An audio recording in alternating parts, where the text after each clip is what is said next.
গত কয়েক মাস যাবৎ আমি আমাদের এই সবজির ক্ষেত্রে আপনারা জানেন যে আসলে সার কীটনাশক কোনোটাই ব্যবহার করতাম না। জৈব পদ্ধতিতে চাষাবাদের চেষ্টা করছি। তবে সবগুলো গাছেই প্রায় পোকার আক্রমণ এবং ছত্রাক উভয়ই খুব আকারে লাগছে।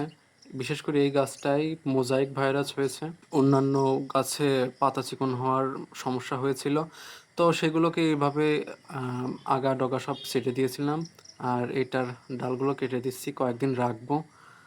কয়েকদিন রাখার পর দেখব যদি রোগটা ভালো হয় তাহলে তো হলো। আর এর মাঝে আসলে একটু ওষুধও দিয়েছিলাম আমি। ওষুধ দিয়েছিলাম, তবে কিছু কাজও সেরে নিয়েছিলাম। তার আগে আমি সমস্ত বেগুন ছিঁড়ে নিয়েছি। তারপরে ওষুধ দিয়েছি যাতে ওর টাইম পিরিয়ড, যেটা ২ সপ্তাহের মতো যে টাইম পিরিয়ড লাগে, সেই টাইমটা পার করার পর যাতে বেগুনটা তুলতে পারি। তো গাছটা ছেঁটে দেওয়ার পরে বেশ কয়েকদিন অপেক্ষা করছি, প্রায় ৯-১০ দিন।